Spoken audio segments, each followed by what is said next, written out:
Mazmur 91, dalam lindungan Allah.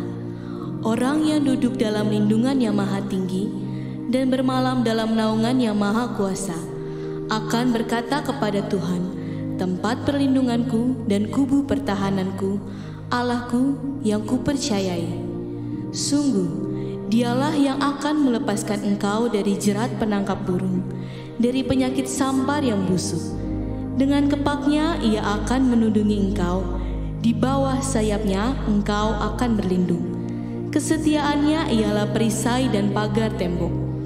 Engkau tak usah takut terhadap kedahsyatan malam, terhadap panah yang terbang di waktu siang, terhadap penyakit sampar yang berjalan di dalam gelap, terhadap penyakit menular yang mengamuk di waktu petang. Walau 1.000 orang rebah di sisimu dan 10.000 di sebelah kananmu, tetapi itu tidak akan menimpamu. Engkau hanya menontonnya dengan matamu sendiri dan melihat pembalasan terhadap orang-orang fasik. Sebab Tuhan ialah tempat perlindunganmu, yang maha tinggi telah kau buat tempat perteduhanmu. Malapetaka tidak akan menimpa kamu, dan tulah tidak akan mendekat kepada kemahmu. Sebab malaikat-malaikatnya akan diperintahkannya kepadamu, untuk menjaga engkau di segala jalanmu. Mereka akan menatang engkau di atas tangannya, supaya kakimu jangan terantuk kepada batu. Singa dan ular tedung akan kau langkahi, engkau akan menginjak anak singa dan ular naga. Sungguh, hatinya melekat kepadaku, maka aku akan meluputkannya. Aku akan membentenginya sebab ia mengenal namaku. Bila ia berseru kepadaku, aku akan menjawab. Aku akan menyertai dia dalam kesesakan. Aku akan meluputkannya dan memuliakannya. Dengan panjang umur akan kukenyangkan dia, dan akan kuperihatkan kepadanya keselamatan daripadaku.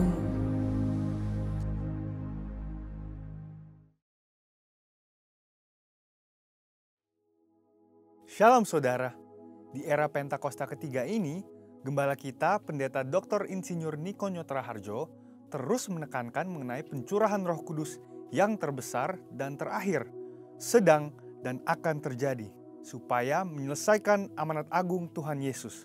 Nah, kita perlu memahami bahwa amanat agung bukan hanya mengenai penginjilan untuk membawa orang-orang yang belum bertobat masuk ke dalam Kristus, namun mengenai mengajar orang-orang percaya supaya menjadi serupa dengan Kristus. Bagaimana hal tersebut dapat terjadi? Tuhan Yesus katakan, "Jadikan semua bangsa muridku." Pemuritan adalah bagian yang sangat penting dalam penyelesaian amanat agung Tuhan Yesus. Kabar baiknya, di seluruh dunia, hampir semua gereja memiliki program pemuritan yang sudah berjalan sejak gereja tersebut ada. Namun, pada tahun 2021, Dr. George Barna dari Barna Research memberikan satu statement yang mengejutkan sebagai hasil survei mendalam mengenai generasi muda. Dia berkata, pelayanan yang dilakukan oleh gereja selama 5 dekade terakhir sudah tidak dapat digunakan lagi kepada generasi muda saat ini. Pertanyaannya adalah, bagaimana kita menyesuaikan program-program pemuritan yang sudah ada supaya relevan dengan generasi kita saat ini? Salah satu jawaban yang disarankan oleh David Kinnaman dan Mark Matlock dalam buku Faith for Exiles adalah dengan pemuritan vokasional. Pemuritan vokasional dikatakan dapat membangkitkan satu generasi muda untuk menjadi resilient disciples atau murid-murid yang tangguh. Ciri-ciri resilient disciples adalah yang pertama, hadir beribadah di gereja dan aktif, bukan hanya sekedar datang untuk beribadah saja. Yang kedua, mereka percaya penuh pada otoritas kebenaran firman Tuhan.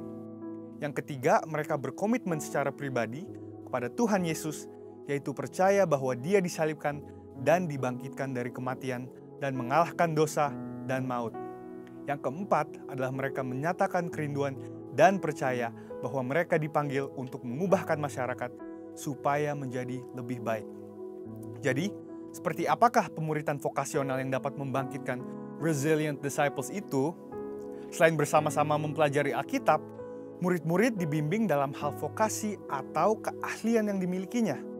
Bayangkan seorang calon dokter yang dibimbing oleh seorang dokter ternama yang takut akan Tuhan. Selain mengarahkan untuk sukses sebagai seorang dokter, sang mentor juga membagi hidup dan pengalamannya bagaimana dia menjadi sukses dalam profesinya. Atau mungkin seorang pengacara yang berbagi tips untuk tetap takut akan Tuhan di saat menghadapi dilema moral. Pemuritan vokasional bukan hanya khotbah, berbagi cerita tentang kesuksesan atau mendapatkan kekayaan yang berlimpah. Namun pemuritan vokasional adalah mempersiapkan generasi muda untuk menjalani hidup mereka di dunia kerja dan bagaimana menghadapi situasi atau realita apabila mereka tidak mendapatkan apa yang mereka harapkan.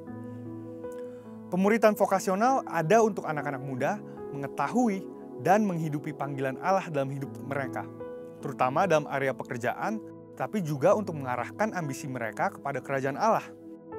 Setelah mengetahui dampak luar biasa dari pemuritan vokasional, hal-hal apa sajakah yang perlu diperhatikan untuk mewujudkannya?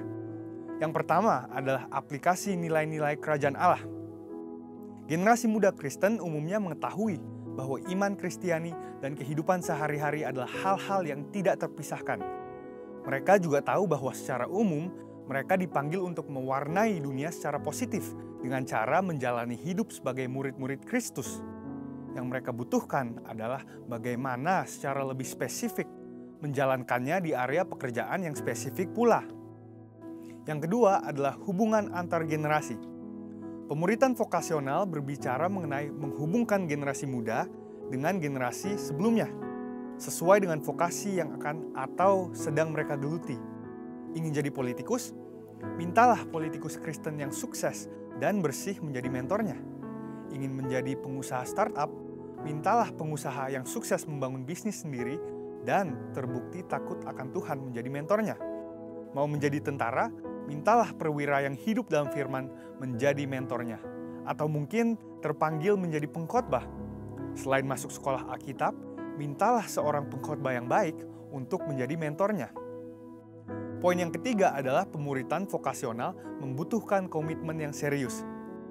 Pemuritan vokasional bukan ibadah raya atau kelas-kelas Alkitab, tetapi suatu kedekatan khusus antara murid dan mentor. Ini membutuhkan komitmen dan upaya yang lebih dari pihak mentor. Sang mentor membagikan bukan hanya hal-hal baik yang dia terima dan yang dilakukan dalam bidang pekerjaannya, tetapi juga dengan terbuka mengenai pengalaman buruk yang dialaminya. Mentor membagikan bagaimana ia menang atas semua hal itu. Dengan kuasa Roh Kudus di era Pentakosta ketiga ini dan melalui pemuritan vokasional, kiranya dibangkitkan generasi Yeremia yang menjadi resilient disciples.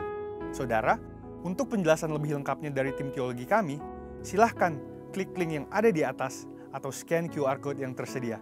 Tuhan Yesus memberkati.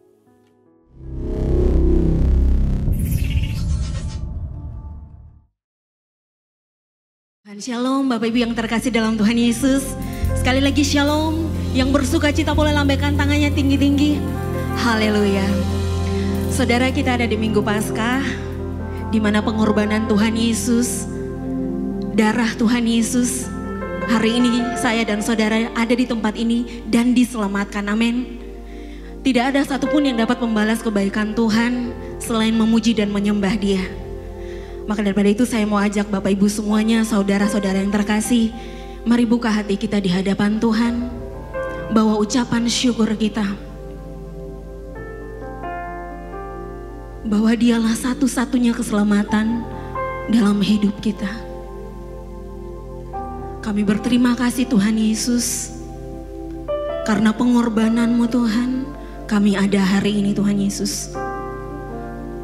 Dan karena darah-Mu Tuhan, kami boleh menjadi ciptaan yang baru Tuhan Yesus.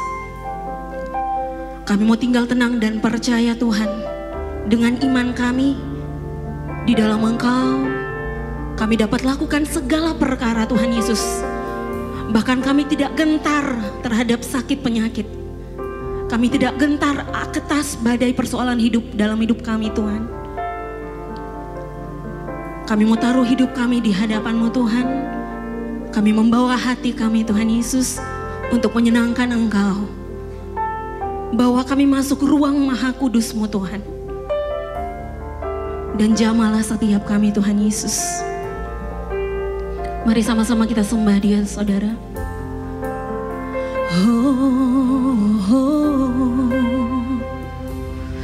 Terima kasih Yesus, terima kasih Roh Kudus, terima kasih Yesus.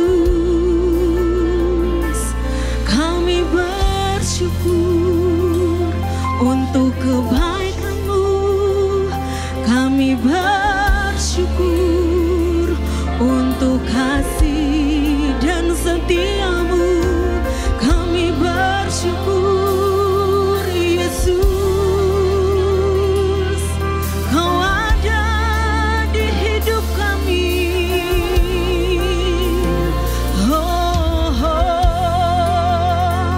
Engkau kudus,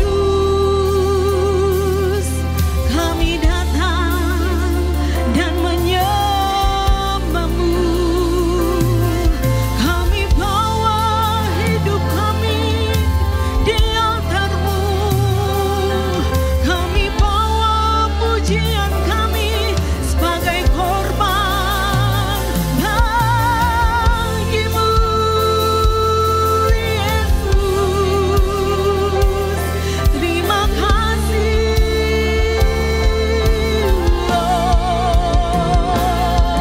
Engkau kudus, Engkau mulia. Hanya Engkau Tuhan Yesus, hanya Engkau satu-satunya yang layak disembah.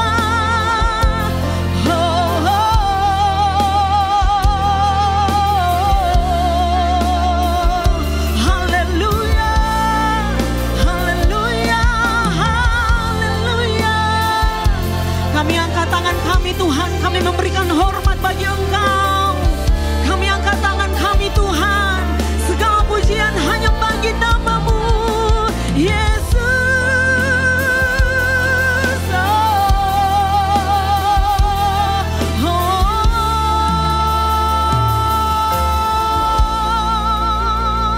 Kau yang layak, Kau yang layak. Ini setiap kami Tuhan Yesus. Kami mau masuk ke hadirat-Mu Tuhan. Kami mau berjumpa dengan Engkau. Terimalah setiap kami Tuhan.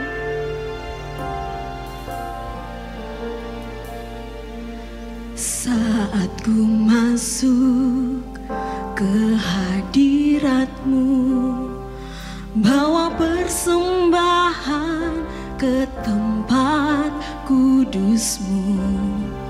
Pujian ku naikkan, sembahku berikan bagi-Mu Allah yang mulia. Kau layakkan ku menghampiri-Mu, melihat tahta kemuliaan-Mu Tuhan. Pujian ku naikkan, sembahku berikan bagi-Mu Allah yang mulia. Oleh kuasa darah-Mu, Kau telah tebus dosaku. Kekudusan-Mu melingkupiku, kasih-Mu mengalir memulihkan hidupku. Sungguh besar anugerah-Mu, Kau selamatkan hidupku. Ku menjadi ciptaan yang baru oleh kuasa darah-Mu. Mari berikan sorak-sorai bagi Tuhan Yesus. Sama-sama katakan, saat ku masuk ke hadirat-Mu, bawa persembahan ke tempat kudus-Mu. Pujian kami Tuhan, tunaikan sembahku berikan bagi-Mu Allah yang mulia. Kau layakkanku, menghampiriku, melihat tahta kemuliaan-Mu Tuhan. Pujian ku naikkan, sembahku berikan bagi-Mu Allah yang mulia. Oleh kuasa darah-Mu, Kau telah tebus dosaku. Kekudusan-Mu melingkupi setiap kami Tuhan. Mengalir di tempat ini ya Tuhan Yesus, memulihkan hidupku. Sungguh besar anugerah-Mu, Kau selamatkan hidupku. Ku menjadi ciptaan yang baru oleh kuasa darah-Mu Tuhan. Oleh kuasa darah-Mu, Kau telah tebus dosaku. Kekudusan-Mu melingkupiku. Kasih-Mu mengalir, memulihkan hidupku. Sungguh besar anugerah-Mu, Kau selamatkan hidupku. Ku menjadi ciptaan yang baru oleh kuasa darah-Mu. Mari Bapak Ibu Saudara sendiri mau katakan di hadapan Tuhan. Saat ku masuk, bawa persembahan. Kami berikan persembahan yang terbaik bagi-Mu Tuhan.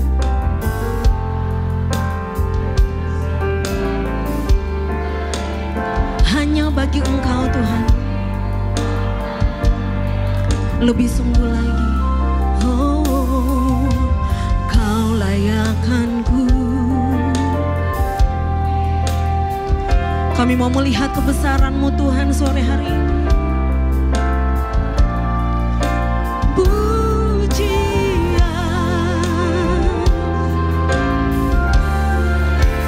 bagi-Mu Allah yang mulia. Oleh kuasa darah-Mu, Kau telah tebus dosaku. Kekudusan-Mu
Angkat kedua tanganmu saudara.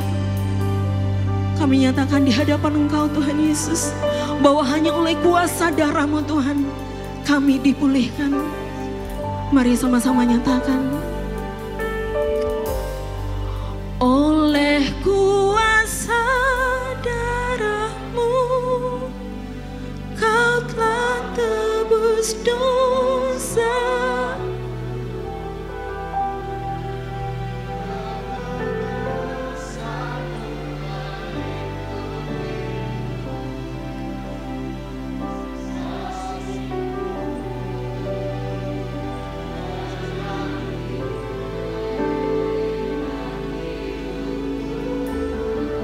Sungguh besar anugerah-Mu,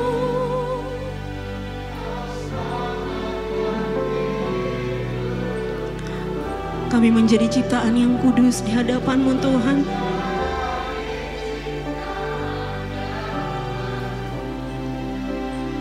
Oleh kuasa darah-Mu, oleh kuasa darah-Mu,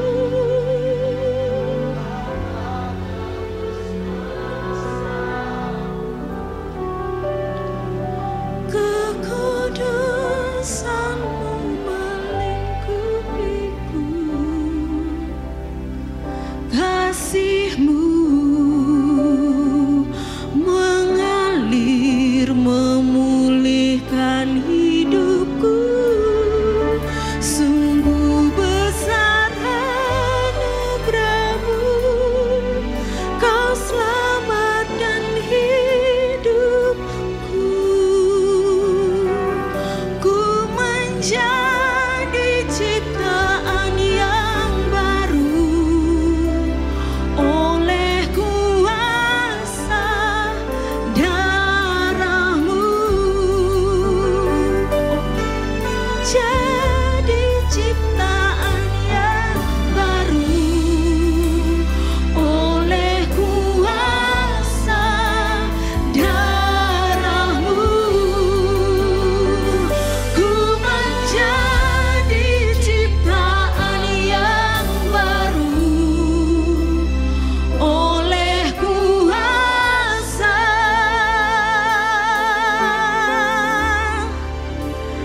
darah-Mu.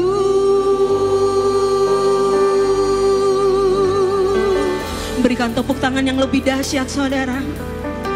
Mari agungkan Dia, mari naikkan sembah bagi Dia. Kami menjadi ciptaan yang kudus dan berkenan, hanya oleh kuasa darah-Mu. Kami mau percaya, kami diselamatkan hanya oleh anugerah-Mu, Yesus. Mari sembah,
Syakarala ya Rabba ya Rabba ya Rabba ya Rabba ya Rabba ya Rabba. Syakarala ya Rabba ya Rabba ya Rabba Shalom. Sembah dia saudara, sembah dia. Syakarala ya Rabba ya Rabba, syakarala ya Rabba ya Rabba Shalom. Syakarala ya Rabba ya Rabba ya Rabba Shalom. Irala ya Rabba ya Rabba ya Rabba ya Rabba ya Rabba.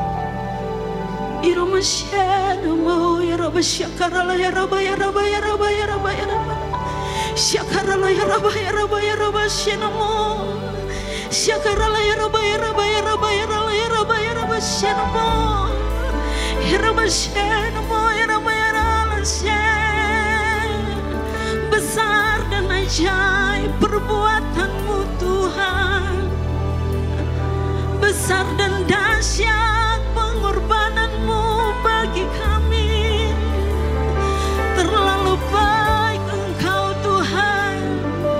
Kami diselamatkan, kami ditebus menjadi ciptaan yang baru karena kemurahan-Mu, karena kedahsyatan-Mu, karena kebaikan-Mu Tuhan. Syakarala ya Rabba ya Rabba ya Rabba ya Rabba Shalom. Tak ada yang terlewatkan. Kami menjamah-Mu Tuhan.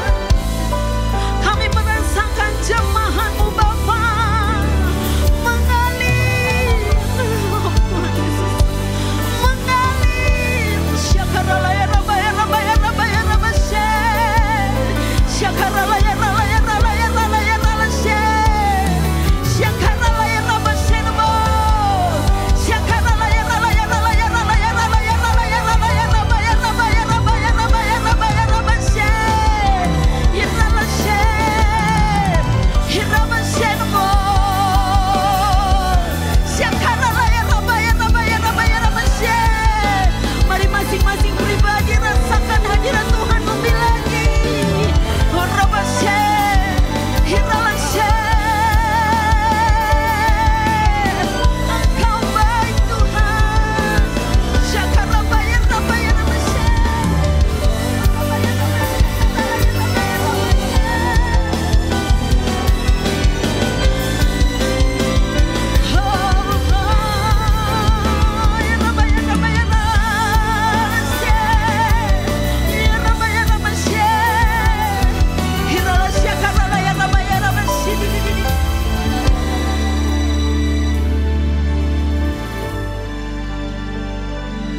terlalu manis Tuhan Yesus, kami percaya.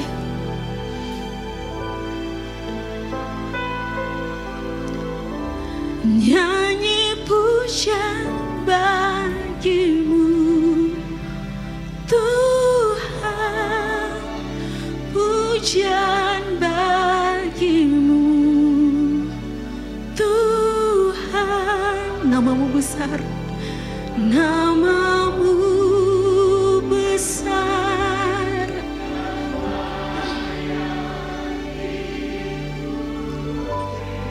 Kami bernyanyi bagi-Mu, nyanyi pujian bagi-Mu Tuhan, pujian bagi-Mu.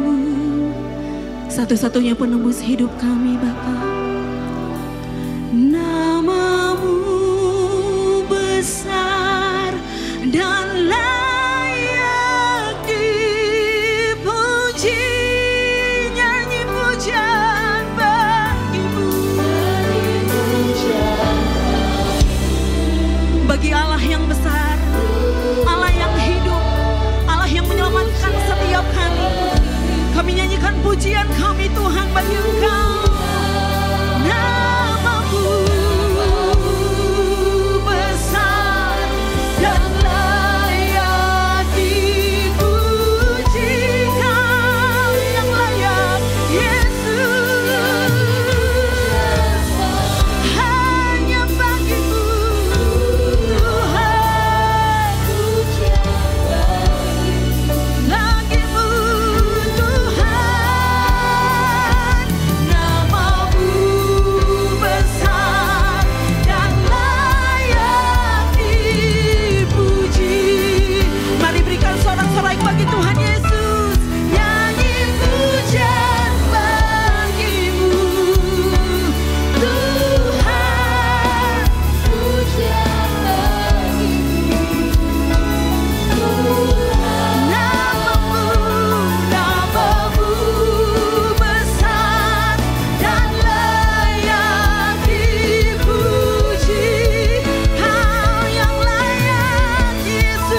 pujian kami hanya untuk Engkau Tuhan Yesus. Nama-Mu besar dan layak dipuji. Sekali lagi mari nyatakan di hadapan Tuhan, nyanyi pujian bagi-Mu Tuhan, pujian bagi-Mu Tuhan.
bersukacita, amin.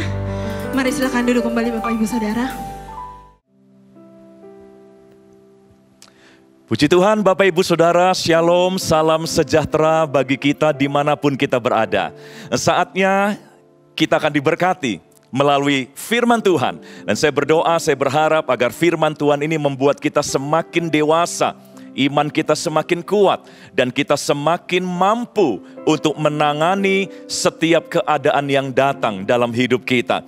Nah, saya ingin angkat sebuah kisah dari seorang tokoh di Alkitab yang sebetulnya ini bukan orang dengan citra yang baik.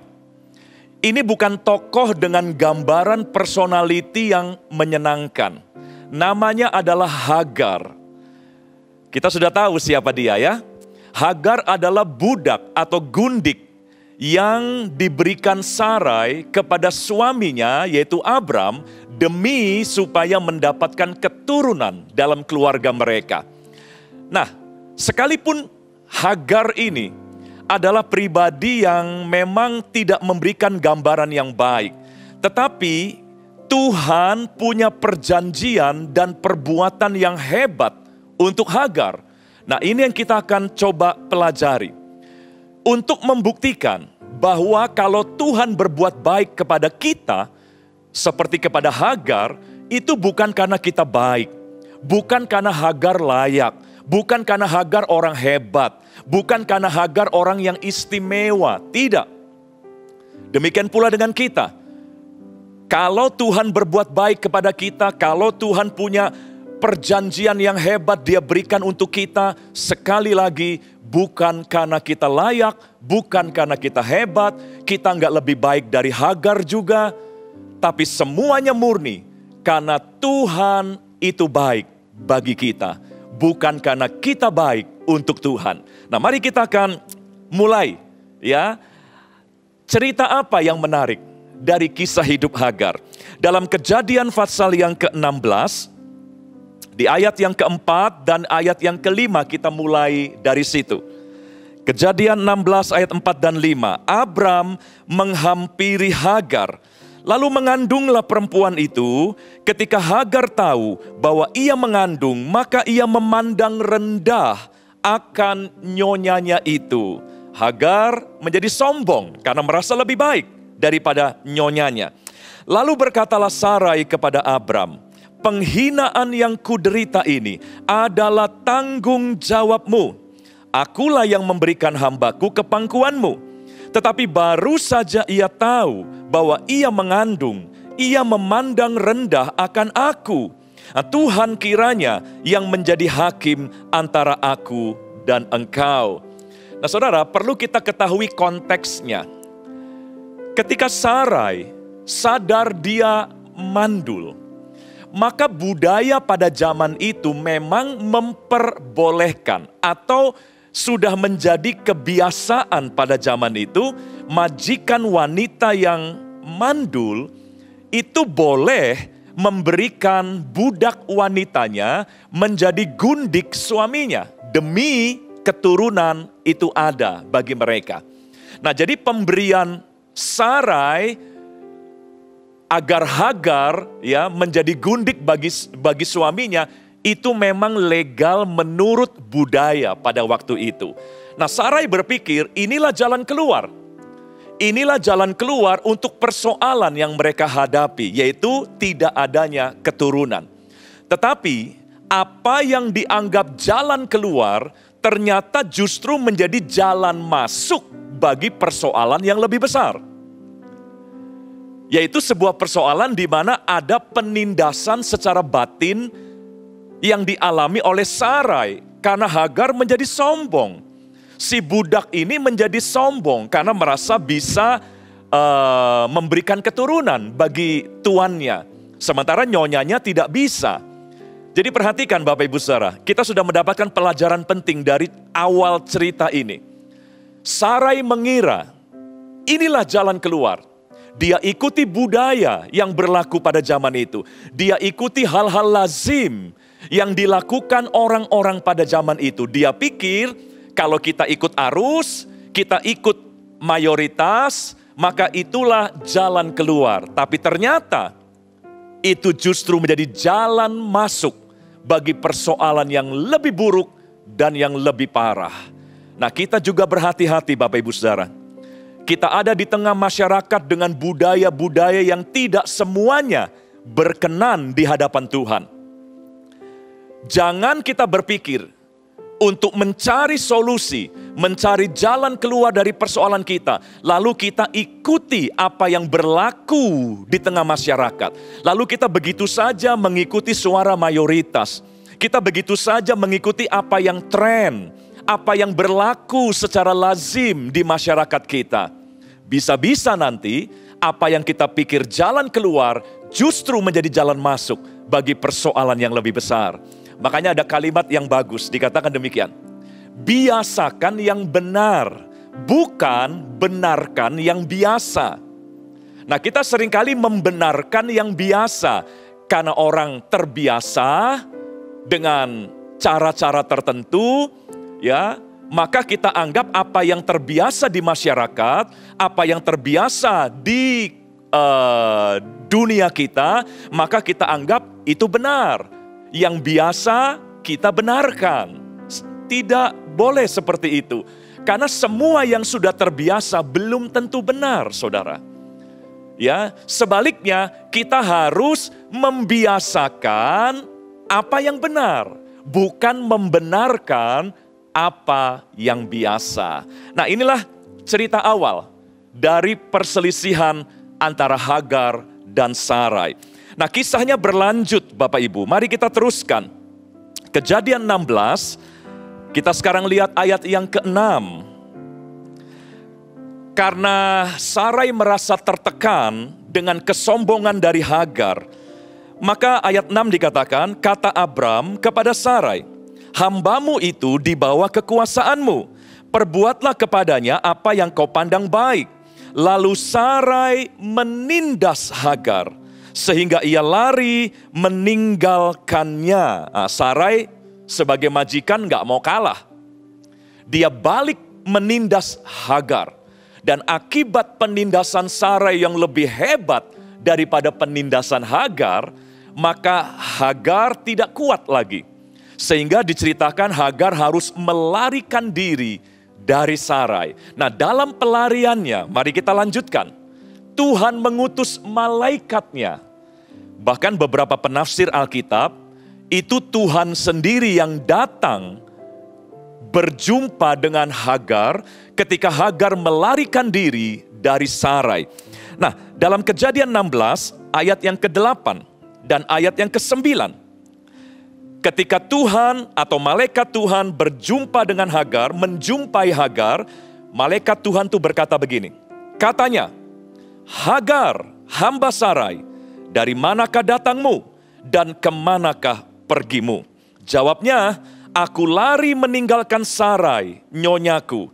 Lalu ayat 9, lalu kata malaikat Tuhan itu kepadanya, kembalilah kepada nyonyamu, biarkanlah engkau ditindas di bawah kekuasaannya. Wow.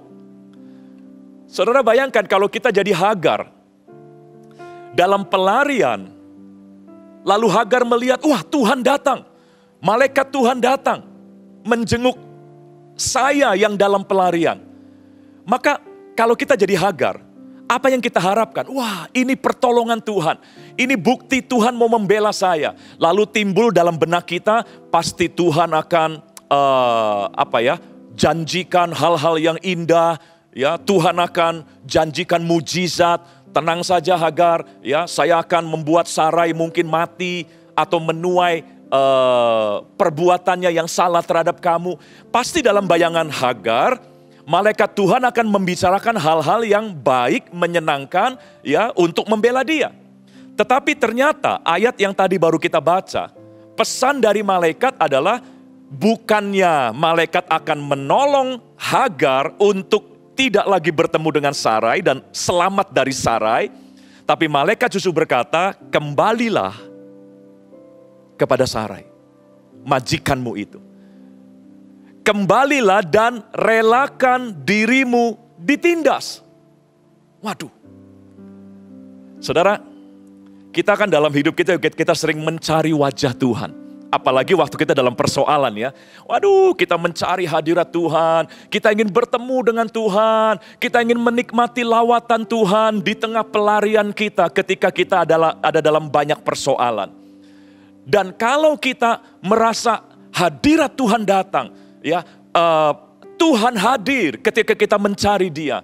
Biasanya kita mengharapkan hal-hal yang menyenangkan yang akan keluar dari mulut Tuhan. Itu paradigma kita selama ini. Oh, kalau Tuhan datang pasti Tuhan akan bawa pertolongan, mujizat, kuasanya sehingga kita tidak lagi berjumpa dengan persoalan-persoalan itu. Image kita, paradigma kita, kalau Tuhan melawat kita, maka kita akan dibereskan dari semua masalah kita. Kita akan dijauhkan dari semua yang gak enak. Itu paradigma kita. Makanya lahirlah orang-orang Kristen yang manja, cengeng, yang mudah kompromi. Karena mereka selalu mengharapkan kalau Tuhan hadir ya harusnya kita dibebaskan dari masalah. Tapi Hagar punya cerita yang berbeda untuk kita. Ketika Tuhan hadir justru Hagar harus menghadapi masalahnya. Tuhan hadir bagi Hagar bukan untuk membuat masalahnya beres. Tuhan hadir bagi Hagar justru untuk membuat Hagar tidak boleh lari dari masalah. Kembali kepada nyonyamu. Relakan dirimu ditindas. Waduh. Saudara, ini mungkin bagian dari paradigma baru yang harus kita bangun dalam hidup kita. Ingat ya Bapak Ibu Saudara, lawatan Tuhan tidak berarti bahwa kita akan dibebaskan dari masalah. Lawatan Tuhan, kehadiran Tuhan dalam hidup kita tidak berarti bahwa kita akan dihindarkan dari semua masalah. Justru lawatan Tuhan, Tuhan berikan supaya kita punya modal untuk berani menghadapi persoalan-persoalan kita. Saya bagikan satu ayat yang sangat terkenal, tetapi saya mau tunjukkan dalam bahasa Inggrisnya, bagus sekali. Ya, di dalam Injil Matius pasal 16 ayat 24 Bapak Ibu. Matius 16 ayat 24 dikatakan begini. Lalu Yesus berkata kepada murid-muridnya, setiap orang yang mau mengikut aku, ia harus menyangkal dirinya, memikul salibnya dan mengikut aku. Nah, ini ayat yang terkenal bukan? Nah, dalam The Message Bible, bahasa Inggris versi The Message Bible, dikatakan demikian. Then Jesus went to work on his disciples. Jadi Yesus mulai memuridkan murid-muridnya. Lalu dia bilang begini, anyone who intends to come with me has to let me lead. Setiap orang yang mau ikut aku harus mengizinkan aku yang memimpin. You are not in the driver's seat, I am. Bukan kamu yang jadi drivernya, saya, kata Tuhan Yesus. Lalu kalimat berikutnya bagus sekali. Don't run from suffering. Don't run from suffering. Embrace it.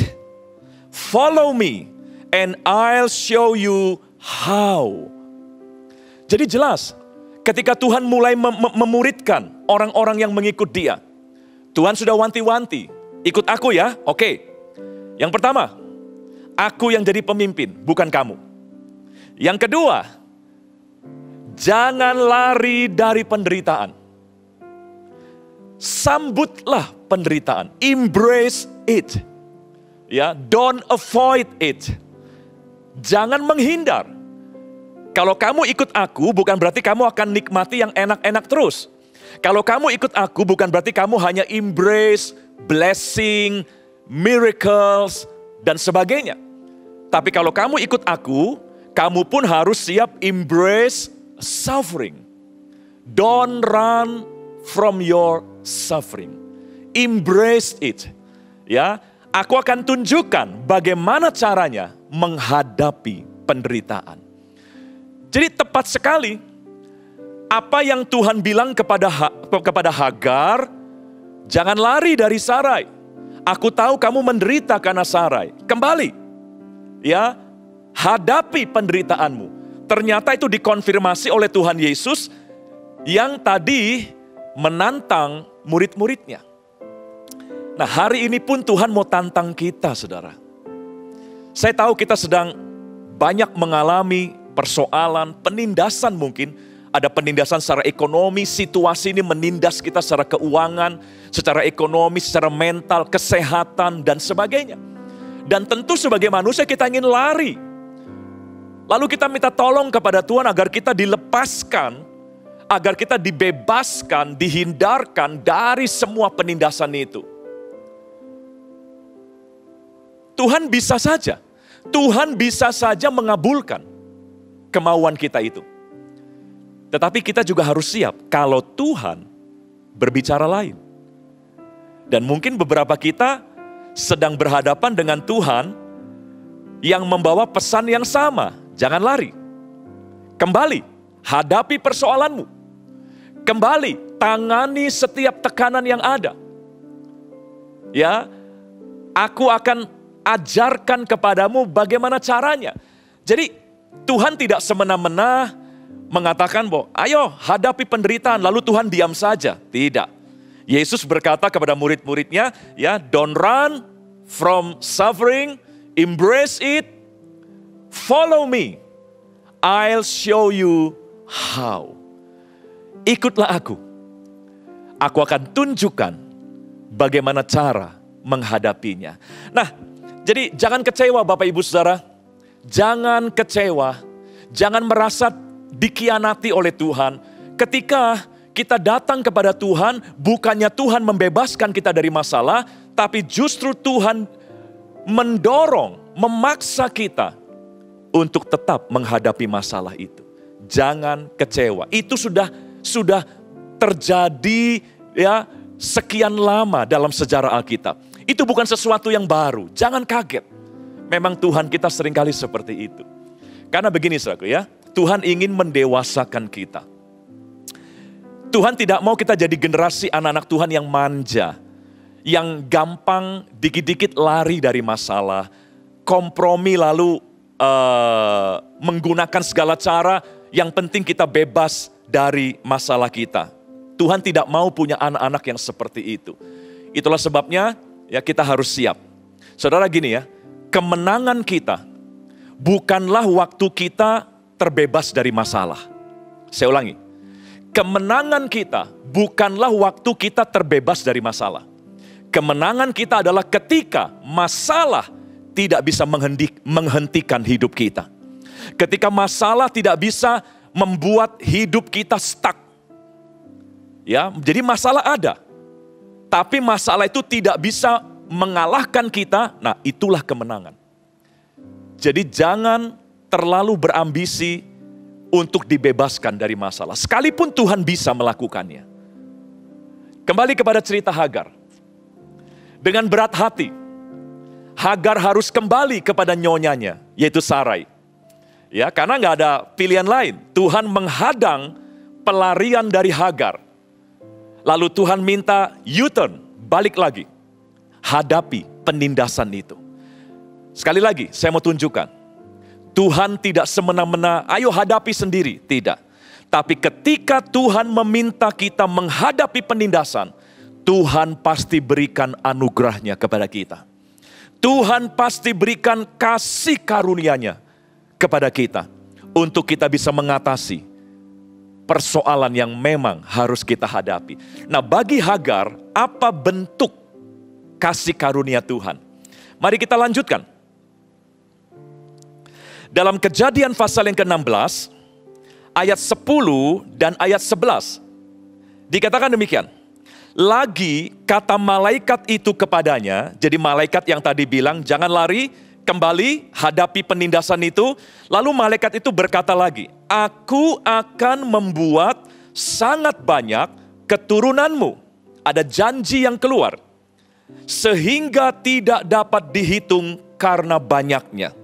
Selanjutnya kata malaikat Tuhan itu kepadanya, engkau mengandung dan akan melahirkan seorang anak laki-laki dan akan menamainya Ismail. Sebab Tuhan telah mendengar tentang penindasan atasmu itu. Jadi yang pertama, bentuk kasih karunia Tuhan kepada Hagar yang diminta untuk hadapi penindasan seberat apapun, hadapi. Tapi Tuhan memberikan kasih karunia, yaitu berupa janji. Gak apa-apa Hagar, anakmu aman. Penindasan itu tidak akan merugikan kamu, karena anak yang kamu kandung akan lahir dengan sehat dan bahkan akan jadi bangsa yang besar. Nah, saya simpulkan begini. Ketika malaikat Tuhan berikan janji itu, Bapak Ibu tahu ya, hanya ada satu wanita di Alkitab yang ketika masih hamil, Tuhan sudah beritahu destiny dari anaknya. Wanita itu adalah Maria, ibu Yesus. Waktu Maria mengandung, Roh Kudus, malaikat datang dan memberitahu bayi yang dikandung adalah dari Roh Kudus dan dia akan jadi pembebas dari umatnya. Jadi Maria tahu bagaimana destiny dari anak yang sedang dikandung. Dan di Alkitab, wanita kedua yang tahu masa depan dari anaknya, sekalipun anaknya belum dilahirkan, itu adalah Hagar. Malaikat memberitahu Hagar, gak apa-apa, kembali.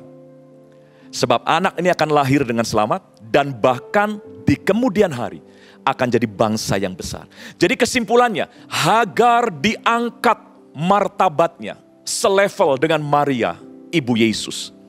Dia mendapatkan pengalaman supranatural seperti yang dialami oleh Maria, ibu Yesus. Tidak ada wanita lain. Mungkin ada yang mirip ya, ibu dari Simson, istri dari Manoah, mirip ya.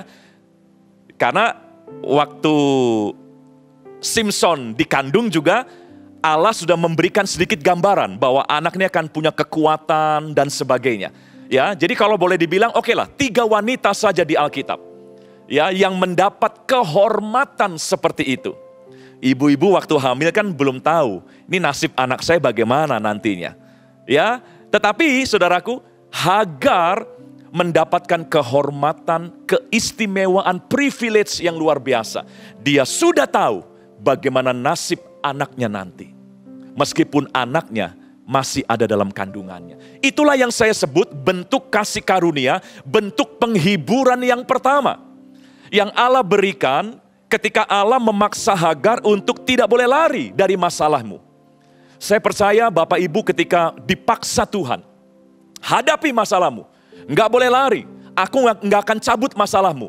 Kamu yang harus hadapi bersama aku.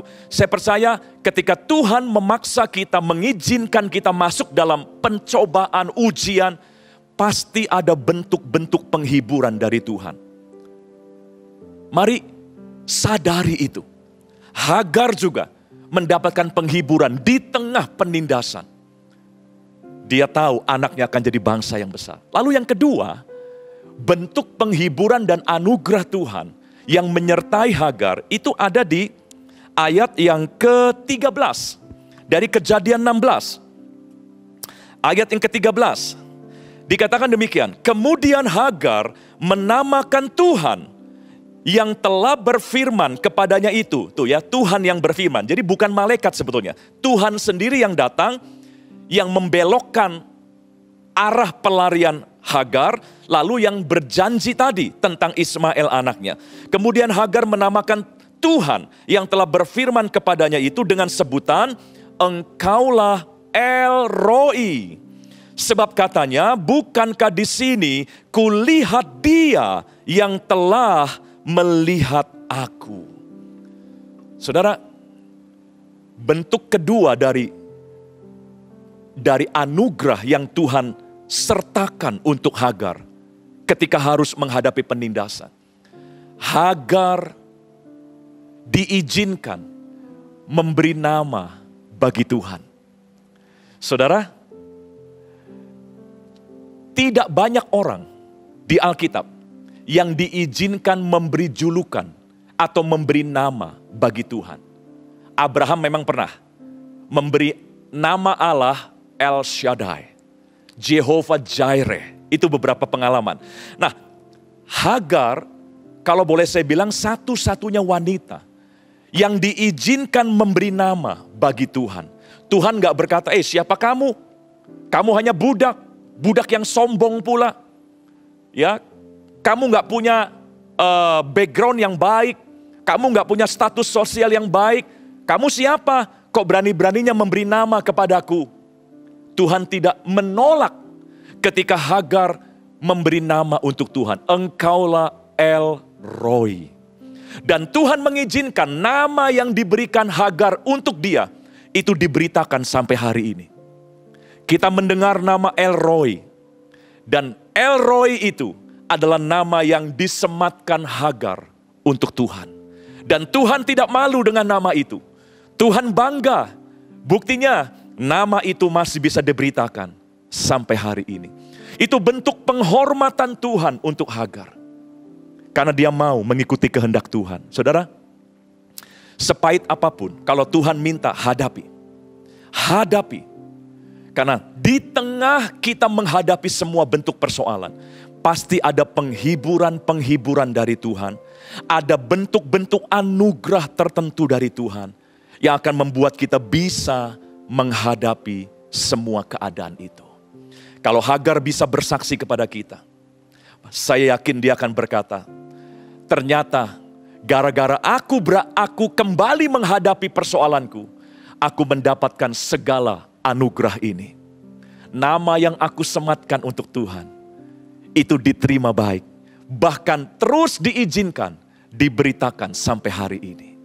Bapak Ibu Saudara, saya nggak tahu bentuk anugerah Tuhan yang bagaimana yang Tuhan sediakan buat Bapak Ibu. Tapi percayalah, pasti ada kasih karunia Tuhan yang menyertai kita. Waktu kita diminta untuk menghadapi setiap persoalan yang ada. Dan Hagar berkata, ternyata Allah selalu melihat akan aku. Karena El Roi berarti Allah yang melihat akan keadaanku. Dan inilah yang diberitakan oleh Hagar. Bapak Ibu Saudara, mungkin kau merasa tidak ada yang peduli lagi dengan keadaanku. Mungkin kau merasa tidak ada lagi yang mau melihat keadaanku. Karena orang mungkin sudah enggak tega melihat keadaan kita. Atau orang mungkin sudah tidak tertarik melihat keadaan kita. Karena keadaan kita mungkin carut marut, berantakan dan sebagainya. Meskipun tidak ada orang yang melihat kita, Hagar menjamin Allah adalah El Roi. Allah yang melihat akan keadaan kita. Bahkan sekalipun mungkin saudara berkata, saya kok nggak lihat Tuhan. Saya mau tutup dengan kalimat ini. Waktu saudara merasa, di mana Tuhan? Saya kok nggak lihat Tuhan. Kita bisa saja mengalami momen itu, di mana kita merasa nggak melihat Tuhan. Tapi percayalah, sekalipun Anda dan saya tidak bisa melihat Dia, tapi Dia selalu melihat kita. Tuhan memberkati kita semua. Kasih karunia Tuhan menguatkan dan memelihara kita. Mari kita berdoa. Bapa di surga, terima kasih untuk firman yang sudah kami dengar. Materaikan dengan sempurna dalam hati kami. Sehingga tidak ada yang lemah. Sekalipun kami harus menghadapi persoalan-persoalan yang ada, kami percaya kasih karunia Tuhan menyertai kami semua. Berkat-Mu, berkat jasmani, berkat rohani, berkat yang tak terduga-duga, Engkau limpahkan bagi seluruh umat-Mu yang menyaksikan dan mendengarkan firman Tuhan ini. Dalam nama Tuhan Yesus, kami berdoa. Haleluya. Amin. Semuanya diberkati oleh kebenaran firman Tuhan, yang diberkati sekali lagi, boleh lambaikan tangan sekali lagi. Kita berikan kemuliaan buat Tuhan kita yang luar biasa. Ya saudara, kita akan memberikan persembahan, saudara. Dan sambil kita memberikan persembahan, kita akan mendengarkan multimedia. Kita berdoa terlebih dahulu sebelum kita memberi. Tuhan, kami bersyukur Tuhan buat di mana kami boleh mendengarkan kebenaran firman Tuhan. Dengan darah-Mu yang mahal, Engkau menebus kami, Engkau melayakkan kami menjadi anak-Mu. Dan kami percaya, biarlah Tuhan tidak ada yang bisa kami banggakan dalam kehidupan kami. Itu semua karena kebaikan dan kemurahan-Mu. Dan jika sebentar lagi Tuhan, kami akan memberikan persembahan, biarlah kami memberikan persembahan dengan hati yang mengasihi Tuhan. Di dalam nama Tuhan Yesus kami berdoa, kami siap memberi. Yang percaya sama-sama katakan, amin.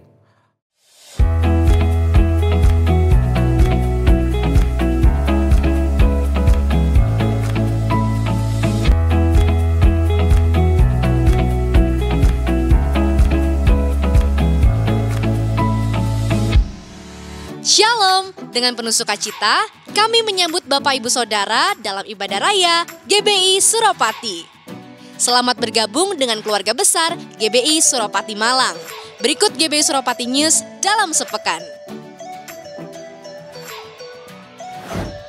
Ibadah raya Minggu diadakan sebanyak 3 kali, pukul 7 pagi, 9 pagi, dan 5 sore bertempat di Main Armet 2, Jalan Panglima Sudirman, nomor 14, Rampal, Malang.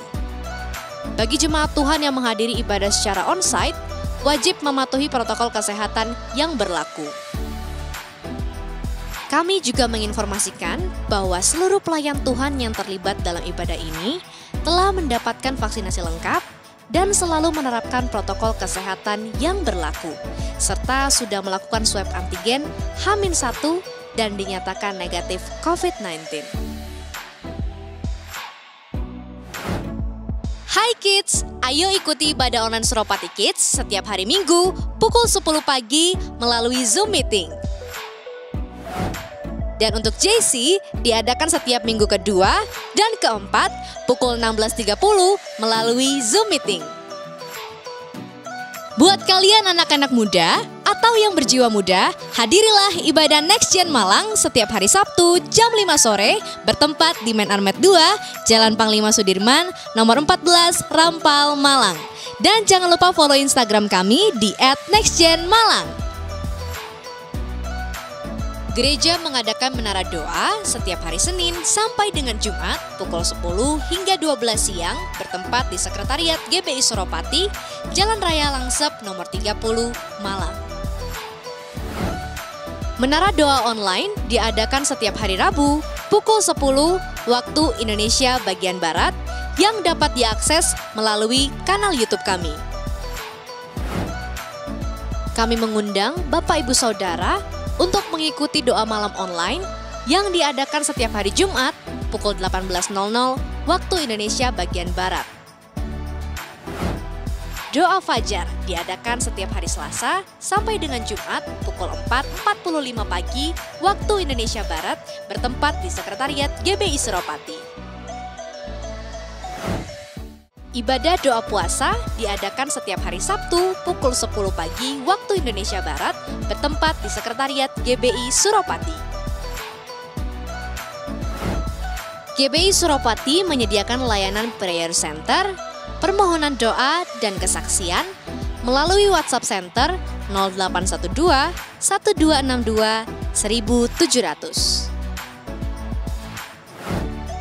Departemen Musik dan Pujian GBI Suropati kembali membuka pendaftaran di bidang background vokal, keyboard, gitar, bass, saksofon, drum, tamborin, dan multimedia.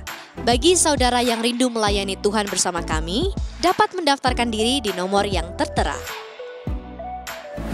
Kami mendorong saudara-saudari sekalian yang belum dibaptis selam untuk dapat mengikuti baptisan selam pada hari Sabtu 30 April 2022 pukul 1 siang yang diadakan di Sekretariat GBI Suropati, Jalan Raya Langsep, nomor 30 Malang.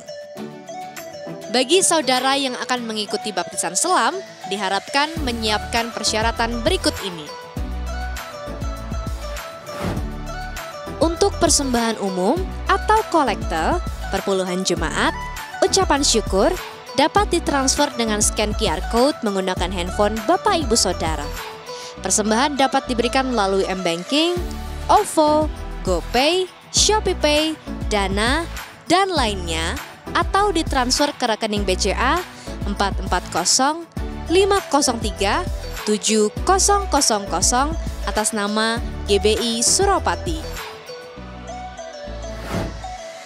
Demikian GBI Suropati News untuk minggu ini.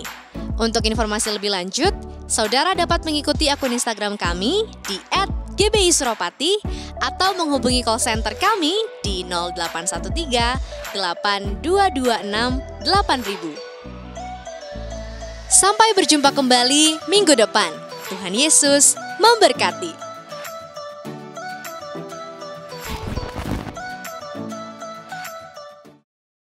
Dengan hati bersyukur pada Allah yang kudus. Syukur karena diberikan anaknya Yesus dengan hati bersyukur pada Allah yang kudus.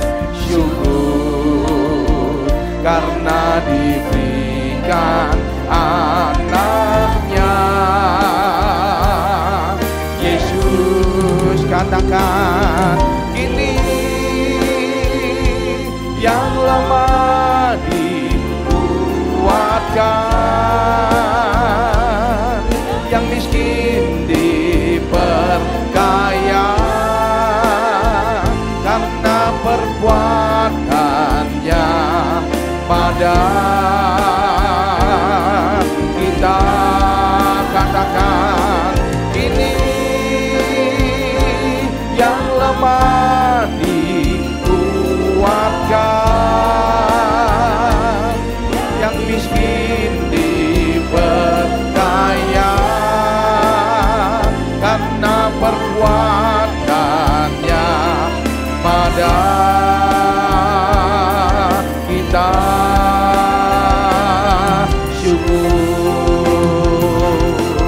Yang percaya oh diberkati Tuhan, katakan kini yang lemah dikuatkan, yang miskin diperkaya karena perbuatannya pada kita. Katakan kini yang lemah dikuatkan, yang miskin diperkaya karena perbuatannya pada kita.